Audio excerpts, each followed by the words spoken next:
they're really dangerous for concept artists. I think AI would struggle to do that kind of work. Don't work with your friends just because they're your friends if they're not very good. Without passion, it doesn't show through in your game, but passion alone is not enough for an entire program for the black market on national radio.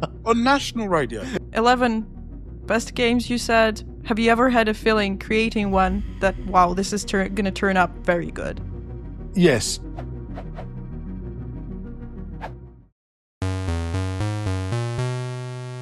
Right. Hello, everyone. My name is Evgeny. And I'm Anastasia. Welcome to the AllCorrect Game Dev Show. And with us today, Jon Hare, co-founder of Sociable Software and creative director of Sociable Soccer.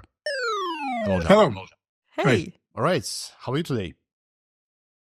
I'm not bad. It's been a pretty busy day. It's a really busy time at the moment, but okay.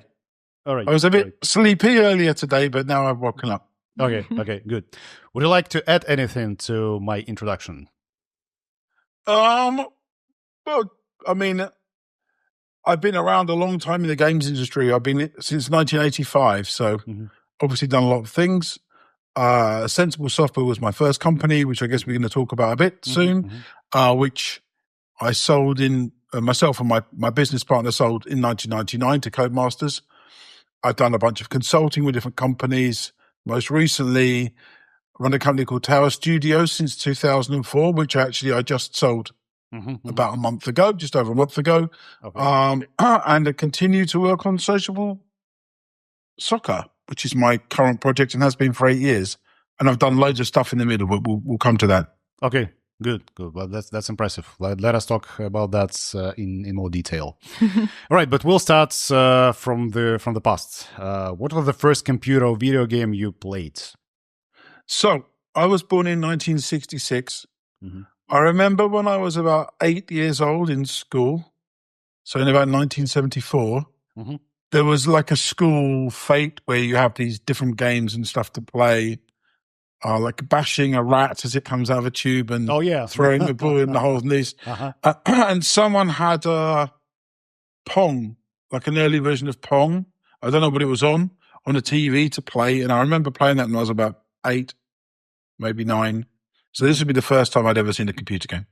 All right. That was the first ever console. It might have been. I mean, I don't know. Someone brought it into my school. I was a kid. I was too young to pay attention to that. How impressed were you with the game? It was new because no one had ever seen one before. So, yeah, it was just a novel thing to do. I mean, I'm competitive, so I was probably just trying to win. Whatever it was. That's about it. Every other boy does that, huh? All right, cool. All right. After that, was it like the first impression that you got, you were so amazed with it, so you wanted to get into game development, or how did you get there?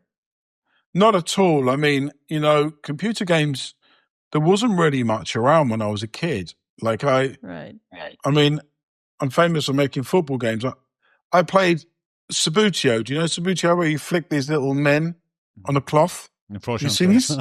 No. Nah, you've not seen it? really. Okay, so it was a physical game with a cloth as a football pitch and 2 goals and these plastic figures on like discs, like football figures, and you flick them and they kind of roll around and hit the ball and you try and score. This was the main football game when I was a kid. I used to ask my dad to play every day. And, I mean, computer games, after that one I saw in the school, I don't think I saw one again for about 2 or 3 years. And then I moved schools to another school, and a friend of mine there, he had like an Atari VCS, I think, in his house, or some similar system, and we'd play a few different games. And then as we're getting a bit older, like in chip shops, remembering you're under 18, so you can't go into bars so easy. So in some chip shops, there might be a computer game. And then when I was about 14, I used to get a bus to school, and in the bus station, there was a small arcade had just opened opposite. So this is now, we're in 1980, if you like.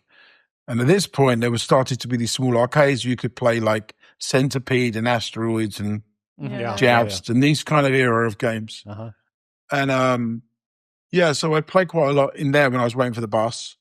And then I'm trying to think, I didn't have a console in my home until I was 17 or something like that. We got an Atari VCS. It was very normal. Hardly anyone had them. They weren't a thing we had as kids. They weren't around. So my first real engagement with them, other than playing them at the seaside in bits and bobs as people did, was when I started working.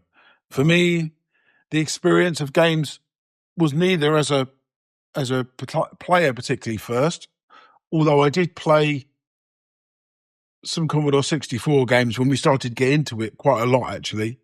But I wasn't particularly a player or like a demo scene person. There's a lot of demo scene around. I just went straight into having it as a job. So for me, it was that from almost from the start. After, I would say I was no more or less exposed to arcade games than anyone at the time, just a normal amount. Right. Obviously, I liked them, but you couldn't have a passion to have that as a career because that wasn't a career. It was I guess we were the first generation to do it, so there wasn't such an idea. But that sounds so cool. I mean, you go very deep into the history. You mentioned you had consoles throughout your lifetime. You had experience with them. What's your favorite console in that case? Oh, my favorite machine, hands down, was the Commodore Amiga by a long way. I guess because all the games in it were really good. It was a massive jump in technology. Working on it was a dream creatively. Yeah. There was no limitation from platform holders. We could do exactly what we wanted. It was quite easy to develop for. Hands down, my favorite machine by a long way. I'd say the next favorite for me is probably the Nintendo 64 because I liked Mario 64 and it was a game-changing game. I love Mario Golf and a few of the other Mario games, Mario Kart, for example, on there. That's probably my second favorite machine. And to me, I'm not a tech guy. I'm a designer. I started off as an artist and a game musician, and then became a game designer, which I'm now most famous for, and what I do most of. The technology to me is always just an impediment about what it can't do, So to me, all the machines it just frustrates me that there's not one machine. Then all your old games would still be selling. So my view is very different from most people in the industry. Like I see that I've had in my career 11 number one games. None of them, apart from one, is even live to play anymore because the machine change kills the software. So if you'd written loads of like number one songs or books or films, people could still engage with them now easily. For games, unfortunately, they die. It's like very slow ice sculpture making games, And that to me is a problem. But that's my personal experience. Indeed. Well, you basically started to develop games back in the ZX Spectrum days. How the games were developed back then? Well, the very, very first game I had any involvement was even before then, a little bit. So when I was in my late teenage years, my mid to late teenage years, I was playing in a band. I'm a songwriter, so myself and Chris Yates, who we set Sensible Soccer up together, two of us, we started off as music writers together, and then we did software and games afterwards. About 4 years afterwards, we started to go in games, and Chris taught himself how to program, got himself a job.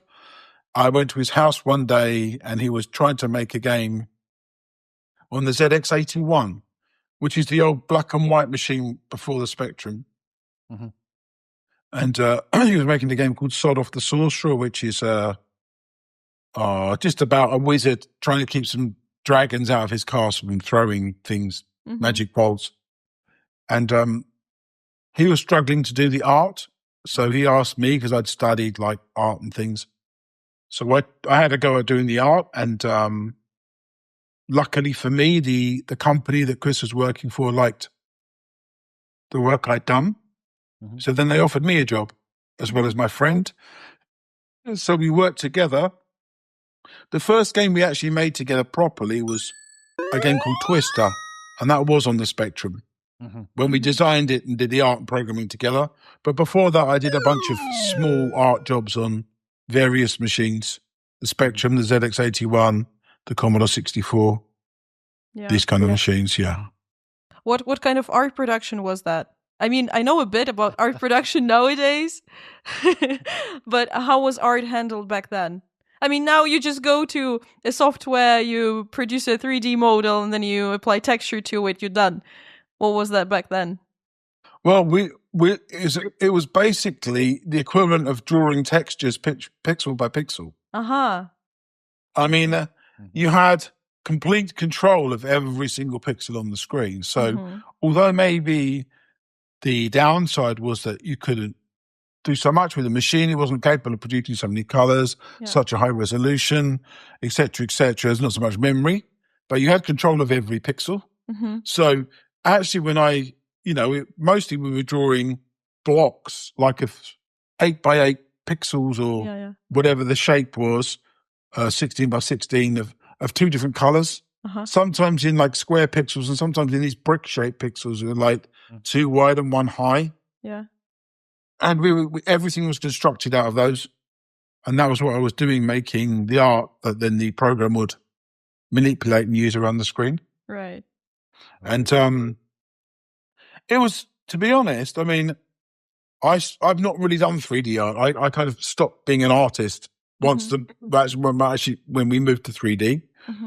But I still look at artists today, and I think that their 2D skills are a bit lacking. Like, because we had to do that, because that's all we had. We obviously learned about how to draw things and do drop shadows and these little tricks and things we did to make it look a bit better. And often I find people struggle with that now. You know, every game I've been on, there's always been a need for 2D art. And if anyone wants to skill themselves up in something to get a job, be a really good 2D artist. Because there's plenty of menus in every single game, and they always need 2D art, even to this day. So, but that's what we did for everything. Even the big pictures we made out of these little blocks. So, I'm quite proud of some of my early pictures. Back in 1980, I think 1985 was the first time I ever worked in a game. So, going back to there. Right. Sounds time-consuming to me. But Well, it is. But you've got to remember that the memory on the machine was less, so the graphical demand overall was less. It's nowadays it takes 200 men about like 3 years to make a version of Call of Duty. You know, I used to do all the art myself in about 4 months. So it wasn't so time consuming compared to modern games. It's like I like this internet joke. That's the screenshot of a Mario game. Is actually larger in size than the original game itself. Like it's a JPG file. Sounds right. Yeah, that's crazy. Cool. So, some countries still hold Demo Fests. You already mentioned that. You said you were not kind of a guy for Demo Fest. What about the UK? Do they still have it there? Are you actually particularly interested in that or not? Well, it's interesting for me because, I've just been working for the last 7 or 8 years with a company in Finland where a bunch of guys were from the demo scene there. And before that, I worked for 5 years with some guys in Poland. And they all came from the demo scene and they're really proud of it. And then I realized subsequently that a bunch of guys in the UK were in this demo scene. I just never really was participating. I mean, it was like, I guess I discovered that our old game Parallax, which was the first full game by Sensible Software, our old company, I drew a character set like an A, B, C, D, E to do the messaging. And that apparently is one of the most used fonts of all time in these demos, like my font. So that's my contribution. I didn't know, but everyone stole my font, which is cool. I don't know much about it. I know it's meant a great deal to everybody. I mean, personally, I think there's a plus and a downside to the demo scene. I think the plus side is that it got people into using the machines creatively and making stuff, which is great. I do, however, think that people who come from a demo scene background found it harder to make full games and the discipline required, and on the complexity required. Like, it's not about doing one aspect in a really cool way. It's about doing a whole... Yeah, maintaining the standard that you presented at the demo fest. There's a whole city that all works with no broken bits, with no bits missing because they're the bits you don't enjoy doing, like with all the pieces constructed. So I think that the downside of the demo scene is it encourages people to focus a lot and be really excellent on one small piece. But a game is maybe like 20 times bigger than that.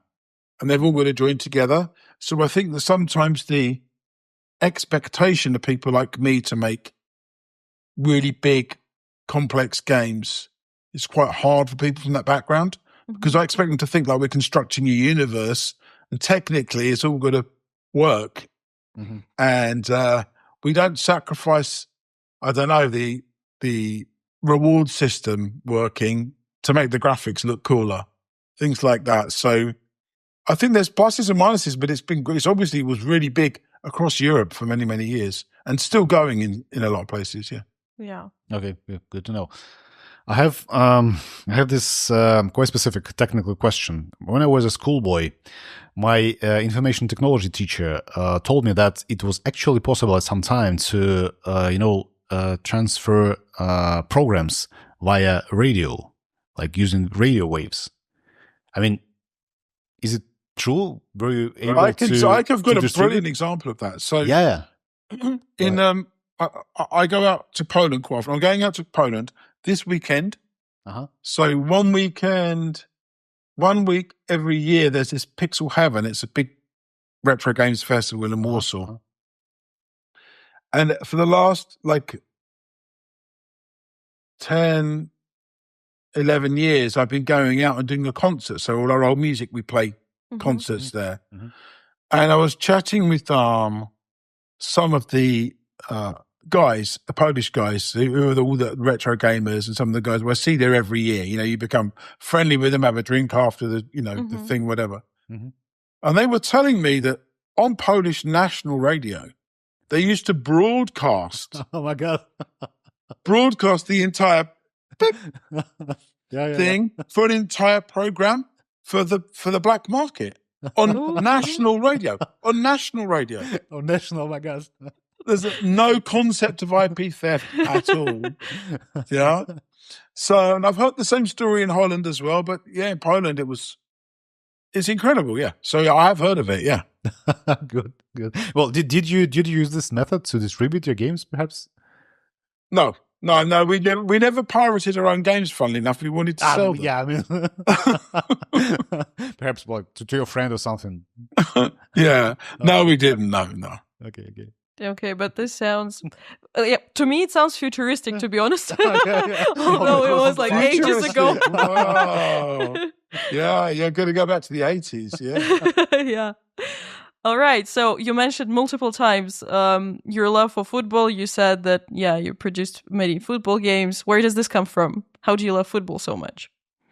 Well, I started being into football when the first game I saw was the 1970, I think, or 1971 FA Cup final between Liverpool and Arsenal. I remember happening when I was a kid, and my favourite colour was yellow when I was a small boy, and I supported Arsenal because they were wearing yellow, and I didn't know that it was their second shirt colour. I was too young to understand this. They're red, aren't they? They're red, yeah. So I switched clubs to Norwich City, which has been my team since about 5 years after that. But I don't know. I liked playing it in the playground. I liked watching it on the television when I was allowed. Like I said, we had Subbuteo in our house, which was this game with this cloth and these plastic players that my father even used to play with his grandfather, because it was the only football game we had physically that was any good, really, before we had computer games. So it actually taught me that,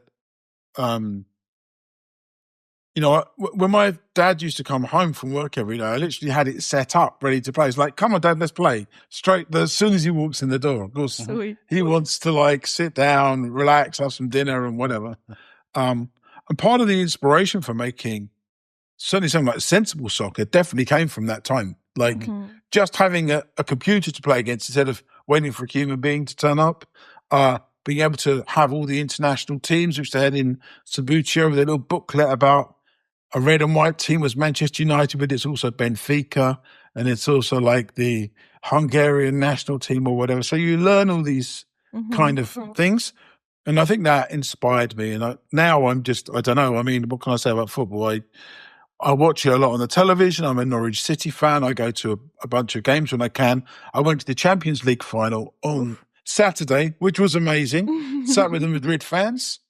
And I did that bit where you swirl your scarf above your head and sing Champione, which felt good. And then I felt like a bit of an imposter and like I shouldn't be there because I'm not really a Madrid fan, but it was fun. And what else can I say? I play football. I'm going to play five-a-side as soon as we finish. I play for a team in Cambridge, and nowadays I manage that team, and I kind of own the team or look after it financially. We're only an amateur team. We play in the university league with all the different universities. And actually, last season I just completed my 200th appearance for them, so I'm quite proud of that.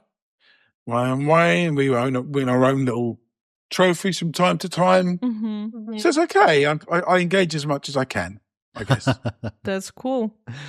I have this football-related question, but it's also about the image of the game industry, because like in Eastern Europe, the game industry basically emerged from kind of realm of geeks, and now it's a place like everyone is, willing to be part of.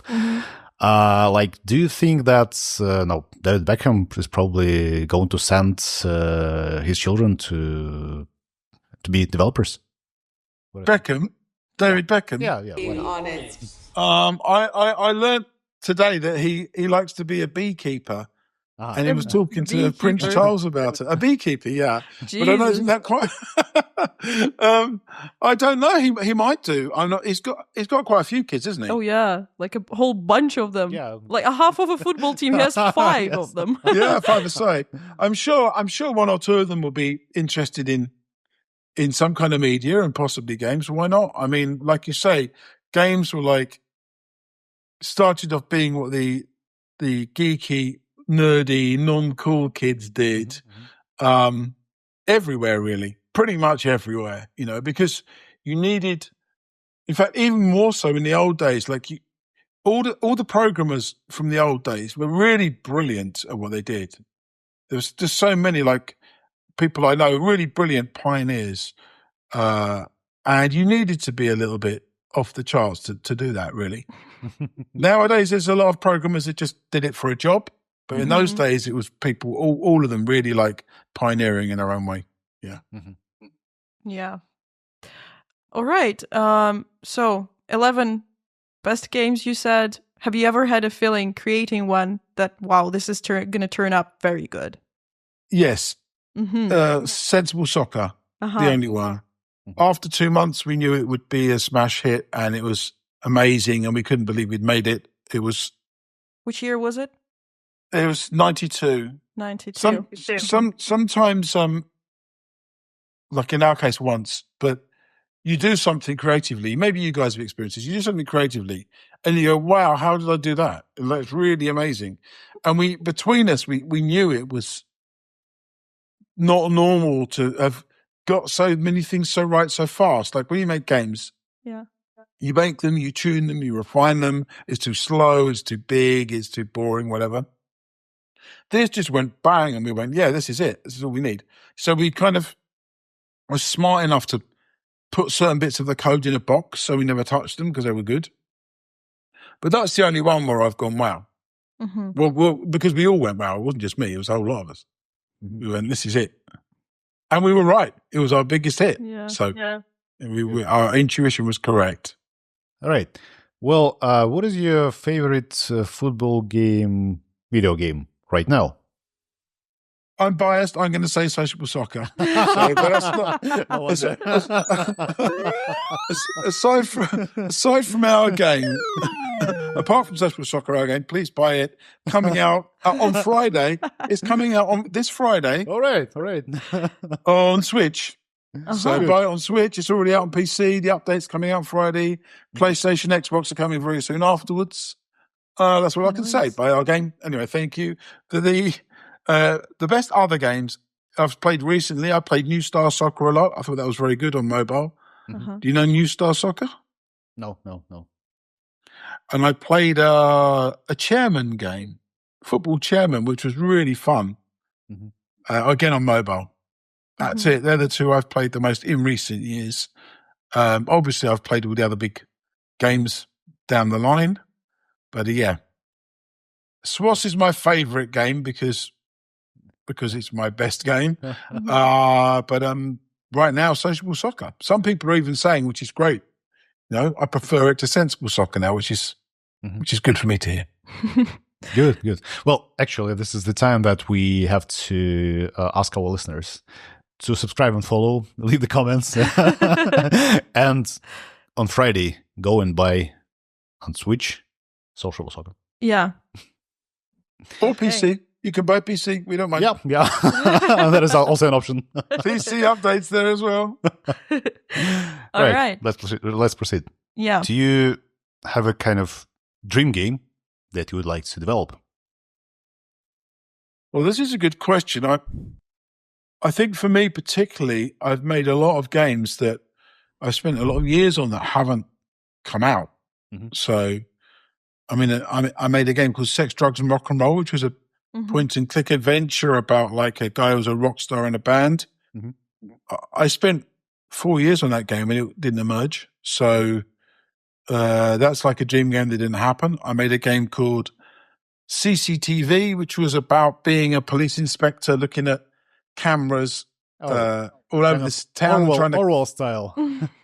Trying to catch criminals. It's a bit like Where's Wally. It's a bit like a moving Where's Wally, funny people in the crowd. With an understory about a crime, like the crime tree in the town of all the top 50 criminals in the city. Unfortunately, that never came out, so that was a bad one.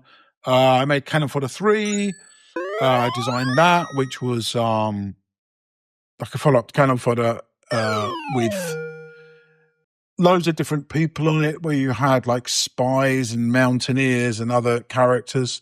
And it was in 3D, obviously. It was the first 3D Cannon Fodder. And it had, every map had like 2 or 3 different ways to complete the map. And you had to choose at the start who your squad was out of a guy who was, on the guns, or a guy who was driving a tank, or maybe take a spy with you, or a couple, a guy's a sniper. Set them up and try and win the mission and then go back again and defeat all the evil people in the world. So that was disappointing not to have that. We made, even further back, a game called Nintendo Olympics. Now, console Olympics. So the idea of console Olympics was you had all these different guys, like, I don't know, a really fat guy and a really tall skinny guy and a really small one. And then you chose your people, and then you were given from a choice of around about 20 sports, randomly about 4 or 5 to do in a mini Olympics. And you'd have like the really fat guy doing the pole vault and stuff, and the pole would snap. And it was just like a fun game where you had to choose the right people for the right event, and you didn't always know what was going to happen. So lots of comedy built in. That didn't come out. And even before that, we made a game with Sensible Software again, something called Touchstone, which was a really early adventure game about going like in an adventure world, but also going inside your wife's body to cure her, and then going to a soul, and then going to all sorts of weird adventure-y stuff. That was signed with Origin, who did like the Ultimate games, but unfortunately that didn't come out. I don't know. So all my dream games are all the ones that never came out. All right. All of them. I see a pattern there. The little dead bodies on the floor. I could bring them all back to life. And my dream is to just make the current game as good as it can be right now, honestly, with Sociable Soccer. And I'm not looking for what I want to do next. I guess at some point, if the opportunity was there, I'd like to do Megalomania online, one of our old games, Megalomania, the God game. It would be great online. But I don't have any real passionate dreams beyond making Sociable Soccer as good as it can be right now, which is, even though we're 8 years in, a big task still left to achieve that. So, yeah. Yeah. I mean, you've come a long way, 8 years. developing one game. What about like outsourcing some of the work that you do? Do you Well, we use? do. Or, you do? Or you don't? Oh you my don't? God, we do. We outsource a ton. Oh, I mean, okay. we're Okay. like, What's a good outsourcer then? How do you find well, we use we've been working with a team in Finland for the last 7 or 8 years making the game. And we've just transferred that very recently to a team in Bournemouth in the UK. And we've doubled the size of that team. And then there's about 4 of us in the core who's been around for a long time. Then there's the other 14 guys who are like coming more into the core. And then we've got, we outsource all of our console porting. We outsource all of our back-end server work, which is done by a company in France called Outsourcing. We outsource our translations. We outsource our localization, our QA. Yeah. There's a whole bunch of stuff we outsource. Yeah. It's like when you run a software company, what kills you is the wages and the overheads. So to be honest, my company, running Tower, which I've been doing very much up to recently on my own, the only employee ever was me, because then you've got the least overheads, and you just don't pay yourself if things are tough. And with games, you got to survive the hard years, and you got to enjoy the good years, and then you got to save money away, knowing the hard years are going to come back again. That's how it works. Okay. How do you find a good outsourcing partner? Trial and error. I think you listen a lot to. Obviously, I've got a lot of friends in the industry, so with that kind of thing, you'll listen a lot to what your friends tell you and advise you. Like, these guys are good, or have you tried those, or do you know this person?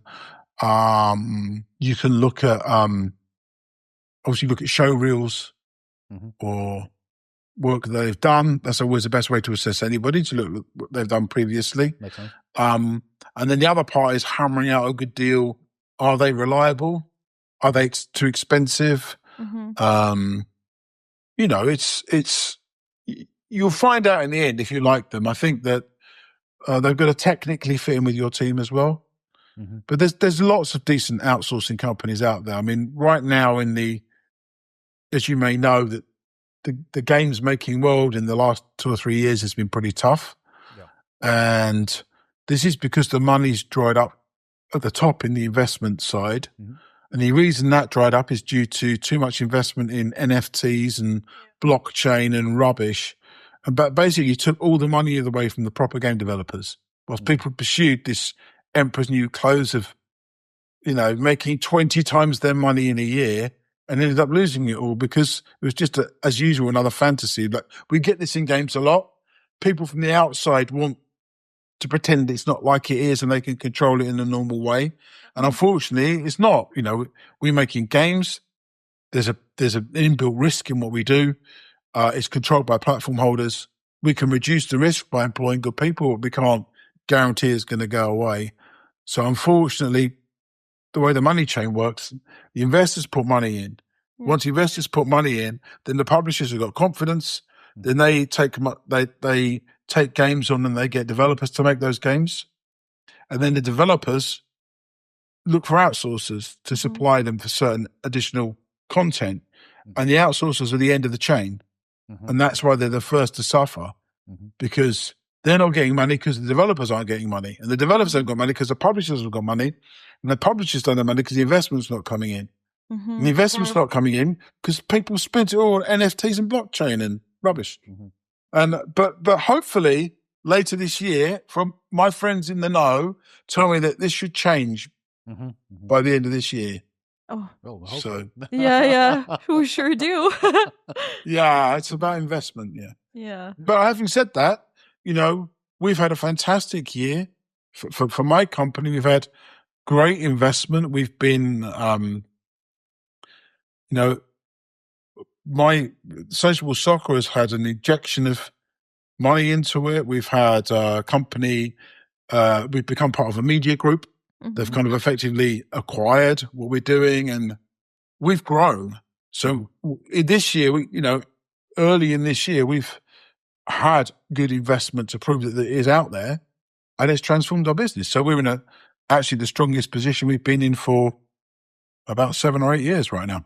Oof, that sounds So good. yeah, it's possible. You need to have the right product and have faith and wait to find the right people. It's all about partnership making this. That's why companies like Outsourcers are important, because they're partners. Okay. Getting back to this, NFT and all this, Stuff. Modern moves. Modern stuff. Yeah, I would like to speak about artificial intelligence. What do you think? How applicable it is actually in game creation, and can it actually replace humans in this process?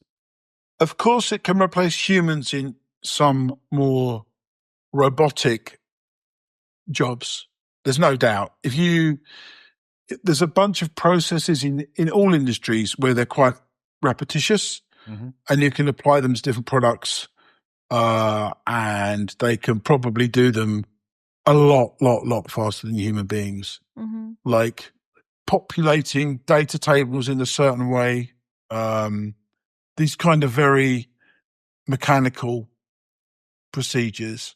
I think with art, I think they're really, really good for, they're really dangerous for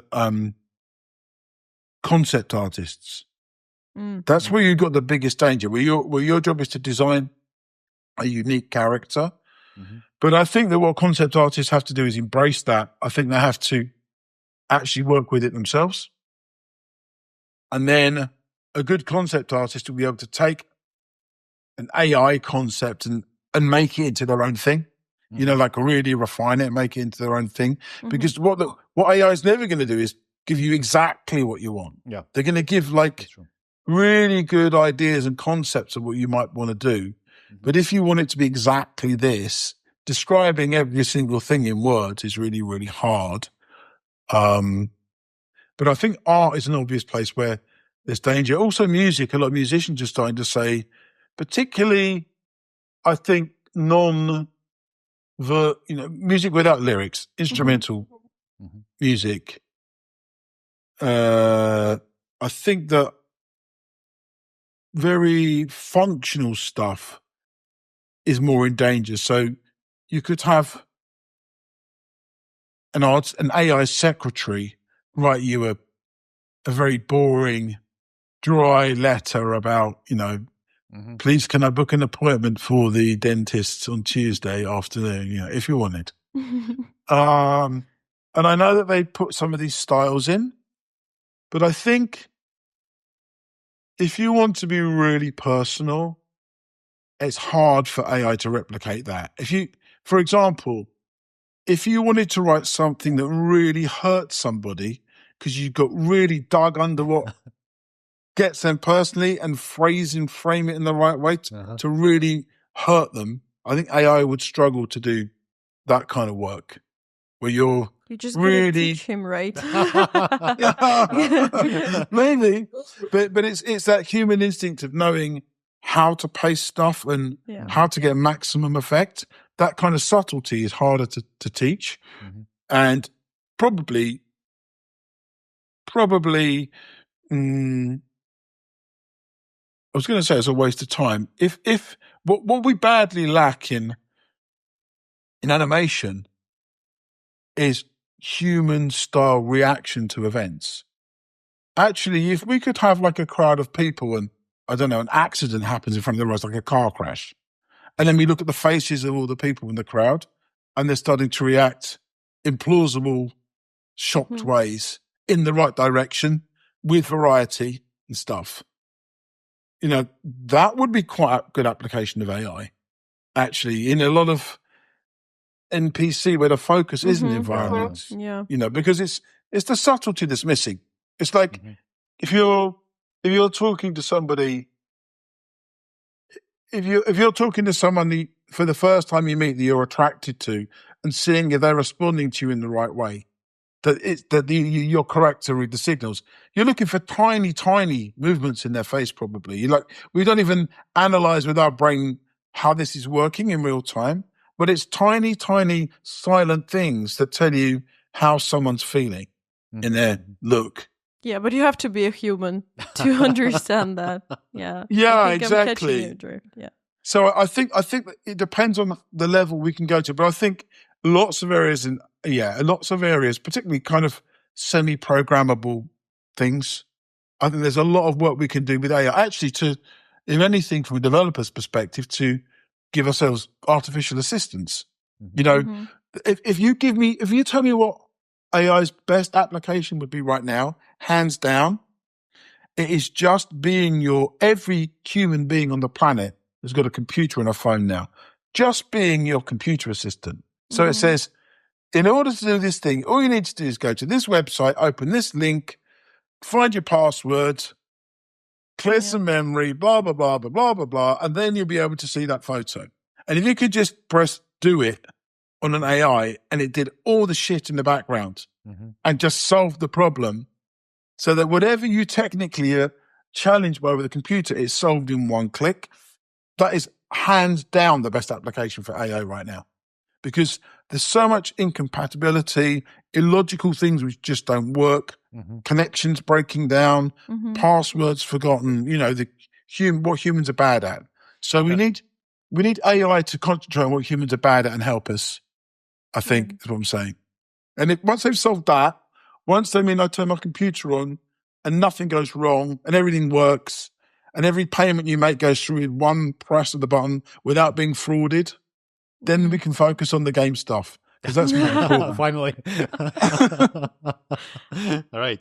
Nice. It's good to hear that someone still, doubts that AI can actually replace humans. But everybody keeps on shouting that there is a threat.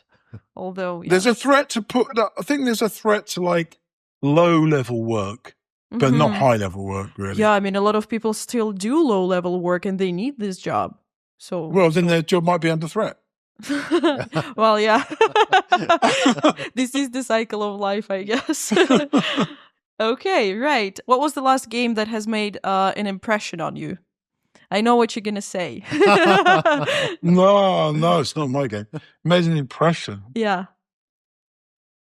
The last game. The best complete game I've played in recent years, there's two. Monument Valley and The Last of Us. They're the two where I've really liked the execution from start to finish, and they've been really good.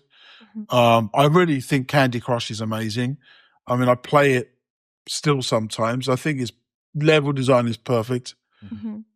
I think if you ask me one game that I wish I'd have made above all others, it would be World of Warcraft, because World of Warcraft was just got the addiction loop, like totally nailed it and took people's lives away. It was that good. Yeah. True. Very true. That was the one. That was the one to do. And like I said, Mario 64, before that, was a game changer. There's a few game changers, but when I was growing up making games, there was new games coming out all the time.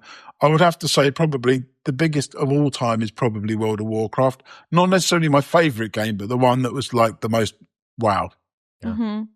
Well, another question is, if you had the chance to take part in the development of any game, like that had been already developed or might never be developed, some kind of game of your dream, or is being developed now by some other studio, not you necessarily, what would be that game? Like what would be that game that you would like to take part in the development of? Oh, you're giving me a fantasy game here. Okay, so what I would really what I would really love to see is what we have an absence of in games is politics and religion and the big subjects that no one touches because we're controlled by Sony, Nintendo, and Apple, and everyone who's scared of touching big subjects in case they get sued, basically, and lose money. So unfortunately, there's totally untouched places where it would be amazing to simulate, for example, different political systems on a global scale and see what happens if you take away benefits from everybody so they've got to work. Just simulate it. If you increase farming so that everything's over-farmed, if you totally blocked immigration so no one changed country, if you totally get rid of religion so it's not there anymore to deal with. Like really big changes that would, to me, would be really, really interesting to see these things we talk about and everyone's scared to approach in real life because the politicians are so manipulative and non-realistic. And unfortunately, the weakness of democracy is you're always chasing popularity. The world has become a popularity contest, and you need so much percentage of people to like you, so you can never say anything that people might not like. So you never really deal with any problems. You just give all these big corporations power over us to do what the hell they want because no one challenges them, because everyone's jobs and livelihoods are wrapped up, so we never change anything. I would like to see games which challenge this, allow you to reshape it, and to say, look at my world I've made. In my world, there's no need to burn any fossil fuels at all. And this is what happened. I think this would be a really cool thing to have, It is. Where does this game start from? Like 2024, June, let's say? With the situation that we're having now, like all of this political catastrophe that's happening. We could start now, but it wouldn't be really interesting to also start before and see what will happen if, if this was shaped this way, how that might have been. So yeah, I mean, the game, you're giving me free reign, and it's very dangerous as a designer to give me free reign because I forget all the technical limitations instantly. But yeah, why not go backwards and go forwards and play out scenarios? And it would take a lot of time to make this thing. It's not an easy one. But yeah, that would be good, right? So I think unfortunately we don't. I've always thought this for a long time. There's a lot of subjects we don't touch. All of our content is vetted with very Americanized ideals of what morally acceptable is right now, which doesn't always translate even to us Europeans very well, let alone people from totally different cultures. They impose their cultural policing on all of us to the detriment of many of our cultures right now. So I would like to see a removal of those barriers so we can do what the hell we want. I would play that kind of game, I think. Yeah, imagine how many scenarios would there be. It's like you remove one circumstance and then everything changes, like the butterfly effect. Basically, you remove something from 200 years ago and it's one way, you remove another thing and it's completely different. But yeah, that's a cool idea. Maybe that's something somebody might listen to it and steal it, You should probably good luck buy making it. I'll give you about 5 years and you might get the first half. All right. About the 5 years, what do you think the game industry is going to look like in that period of time? Let's say 5 to 10. Well, if I go back 8 years, we started making Sociable Soccer. And then it wasn't so different to now, really. I mean, like, if we look back, we're looking back then just like the other side of COVID, basically. If you flip back to the other side of COVID and a bit before, nothing's really changed, honestly. None of it's tangible. I mean, we've had VR's been flickering around in the background and never really broken through because it never really does. It can be very interesting. We've done some VR stuff that's been interesting on this game, but it's never really got anywhere. Like I say, the NFTs and the blockchains come and gone. I don't think we've had much advancement at all. I think that what we really need is you asked me what it will look like and what I'd like it to look like, which are two entirely different things. What we need is more curation. I think, unfortunately, no one wants to hear that, least of all people who don't make games. But we've kind of blended professional game making and amateur game making into one digital store, which has not been any good for anybody. It's the same with music and film and everything else, I guess. I think it's good to give people opportunities to do stuff. but it needs some reality check. It's like, I love football, but I'm not going near the football pitch of any professional club. And I've never been, even in my fittest, youngest years, anywhere near good enough because my quality's not there. And my view is with games, it's the same. You should not be allowed to enter the same field, stand on the same stage, be in the same app store as a professional game when you're clearly not professionally made yet. So I hope, unfortunately, all of our platform holders just want volume, or the big ones, especially the new big Bay Area, like your Amazons and your Googles and your Apples and stuff. They just want volume. They just want to sell handsets. Yeah. And for them, games were an afterthought to start with anyway, with the big phone companies. So unfortunately, our product has become diluted. And then our price points have gone through the floor as we sell to customers who can't really afford our product, which is kind of odd. So I would kind of like to see a tiering of games, an understanding of like a higher, mid and low tier, and actually different ways of acquiring them so that we break that up. So for the consumer, it's better as well. They know what to expect. And for the people selling it, they know what to expect. It's not that we shouldn't allow people who are talented the chance to come through. I've taught for many years in games. I worked with BAFTA in Britain many times on juries and stuff. I like to see great talent coming through, but it can't come through when it's competing with 100,000 talentless people given the same window as them.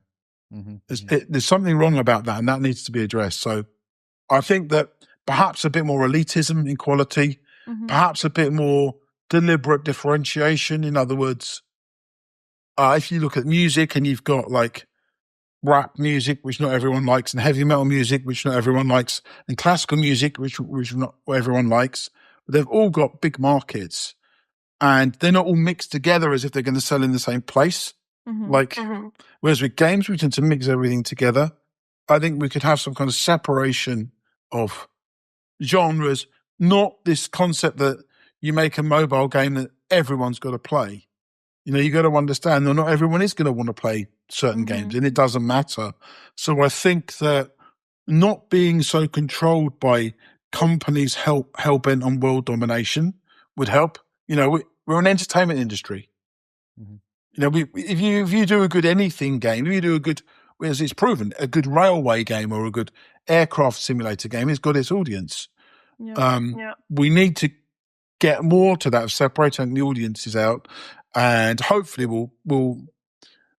our industry will just mature that a little bit, so it's not all pushed together like you go to a bookshop, but they understand that kids buying little books about fairies aren't going to want to buy complicated books by Tolstoy. It just doesn't work. Yeah. Okay. With whom among developers, game designers, or gaming company owners would you like to listen to an interview? Oh, to me, the best games designer who's ever lived is Miyamoto. He'd be the most interesting for me. In the UK, I'm lucky enough to be friendly with Ian Livingston, who is our greatest games person in this country because of his history of making, being involved in importing Dungeons and Dragons, writing these adventure books, his fighting fantasy books, and doing games like Tomb Raider and that with Eidos and what he does now. So, but Miyamoto is I don't need to interview Ian because I could just meet him and have a chat with him over a coffee. But Miyamoto is the guy for me. Yeah. Okay. Noted. Right. Yeah, you're a pioneer. We get that. What advice would you give to someone just entering the industry, like game development industry? Well, okay. So the first thing is that there's many, many different skills required to make a game. I used to teach in Westminster in London for 5 years about this stuff, and you break it down and develop game development alone into 6 areas. So you've got programming, art, sound, production, design, game testing, and then you've got all your publishing skills like marketing and prices and influencing, all that kind of stuff is a separate thing. But let's do with the development ones. So I think understanding how the team works would be a good start, and understanding where you fit in that team. Like, well, what are your skills? If everyone's an artist, we don't have a team. If everyone's a programmer, we don't have a team. If everyone wants to be the lead designer, they're just going to argue about what they're going to do and get nothing done. If everyone wants to be a producer, you're going to tell everyone you're not doing it right all the time. So you need this balance of skills. And to understand, it's really not an individual pursuit anymore. It's a team game. Yeah. So know who you are, know who the good people for you to work with are. And the thing I noticed from teaching students is, don't work with your friends just because they're your friends if they're not very good, because it drags your work down. Now, that's hard, but our work is technical and it requires skill, application, and communication to get anywhere. And you can't be dealing with people who are lazy. I've seen so many examples of groups of young people working together in university, and you'll get one or two people in the team who just don't want to be there. You know, they're sometimes, in the worst case, they're the lead programmer not doing stuff, or they're the producer who's not making an effort, or the artist who doesn't do the art, and it drags everyone down.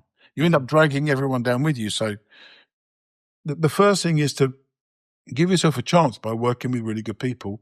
And then the second thing is, however big you think your game's going to be, quarter the size of it, double the amount of time you estimate it's going to take, and then start working on it, because games are immensely slow and difficult to make. And don't wait until it's good enough to share before you show people. Like, don't go too early. Go there with something that can impress people. You know, it's like so many people treat games, they say, I want a job in the games career. And they kind of almost are saying, I want a ticket to the party.